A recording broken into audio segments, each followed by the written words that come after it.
VOD বাংলায় সংবাদ প্রচারের পর নতুন ঘরের আশ্বাস পেলেন পটুয়াখালীর রাঙাবালী উপজেলার ছোট্ট বাইশদিয়া ইউনিয়নের কাউখালী গ্রামের অসহায় বৃদ্ধ সিদ্দিক হাওলাদার ও ফাতেমা বেগম দম্পতি। গত 7 এপ্রিল ভিওডি বাংলায় প্রচারিত হয় দুবেলা জুটে না খাবার, অসহায় বৃদ্ধ দম্পতির মানবেতর জীবন শিরোনামের একটি প্রতিবেদন। এতে উঠে আসে দীর্ঘদিন ধরে জরাজীর্ণ একটি ঘরে মানবেতর জীবনযাপন করা বৃদ্ধ সিদ্দিক হাওলাদার ও ফাতেমা বেগমের অসহায়ত্বের চিত্র। পুরাতন কাপড় ও ছেঁড়া ফাড়া টিন দিয়ে তৈরি সেই ঘরে ছিল না বিদ্যুৎ, নিরাপদ পানির ব্যবস্থা কিংবা ন্যূনতম নাগরিক সুবিধা। বৃষ্টির সময় পানি পড়ে ভিজে যেত ঘরের ভেতর, আর রোদ উঠলে অসহনীয় গরমে কষ্ট পেতে হতো তাদের। ঝুঁকিপূর্ণ চাল ও আড়ার কারণে সবসময় আতঙ্কের দিন কাটছিল এই বৃদ্ধ দম্পতির।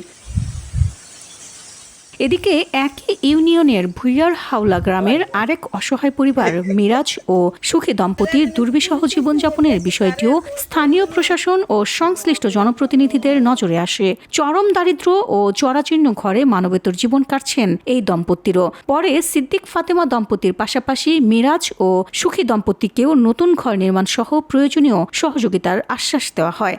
আমরা এই দুই পরিবারের কাছে গতকালকে গিয়েছি এবং বাস্তব অবস্থাটা আমরা দেখেছি। সেই কারণেই আজকে আমাদের এই ব্যবস্থায় ইউনো মহোদয়ের সামনে আমাদের এমপি মহোদয়ের নির্দেশে আমরা বসেছি এবং এমপি মহোদয় ইউনো মহোদয় পিওই মহোদয়কে বলে দিয়েছেন এবং আমাদের সাথেও কথা হয়েছে আগামী ঈদুল আজহার পরে এই দুইটা ফ্যামিলি যাতে ভালোভাবে বসবাস করতে পারে সেই জন্য দুইটা গৃহ ইনশাল্লাহ ভালোভাবে নির্মাণ হবে। এ সময় উপজেলা প্রশাসনের পক্ষ থেকে প্রাথমিকভাবে 2 অসহায় পরিবারের মাঝে শুকনো খাবার বিতরণ করা হয়। ছোট বাইশদিয়া ইউনিয়নের 2টি পরিবার মানবেতর জীবনযাপন করছিল। বিষয়টি জেলা প্রশাসনের নজরে আসে এবং জেলা প্রশাসক ও বিজ্ঞ জেলা ম্যাজিস্ট্রেট স্যারের নির্দেশনায় এবং মাননীয় সংসদ সদস্য মহোদয়ের সার্বিক তত্ত্বাবধানে তার বিশেষ বরাদ্দ হতে পরিবার দুটোকে 2টি গৃহ নির্মাণের উদ্যোগ গ্রহণ করা হয়েছে। নতুন ঘরের আশ্বাস পেয়ে আবেগ আপ্লুত হয়ে সিদ্দিক ফাতেমা ও মিরাজ সুখী দম্পতি সংশ্লিষ্ট সকলের প্রতি কৃতজ্ঞতা প্রকাশ করেছেন। আমরা তাম্বু দিয়ে বাসা বানাইয়া এর মধ্যে বসবাস করছি। আমাকে এমপি মহোদয় সাংবাদিক বাইরে যাইয়া ভিডিও করণে আমার এমপি মহোদয়ের কাছে গেছে ভিডিও, তারপরে আমার এই উপজেলা প্রশাসন এরা আমার একটা ঘর দেবে আশ্বাস দিয়েছে। আমরা মনে করেন একটা ঝুপড়ির মধ্যে থাই তেরফল দিয়ে অনেক বাঙ্গা সুরতি রৌতরে বিশ্বের গাম বাইয়ে পড়ে দুটো ভাত খেলে ওটার মধ্যে ঢোকানো যায় না, মাথা ঘুরিয়ে যায় আমার। এরপর মনে করেন এখন এরা দেখে এমপি সাহেবরা এই ইউনিয়ন পরিষদের লোকেরা এরা দেখে আমাকে একটা সাহায্য করছে, একটু ধন্যবাদ।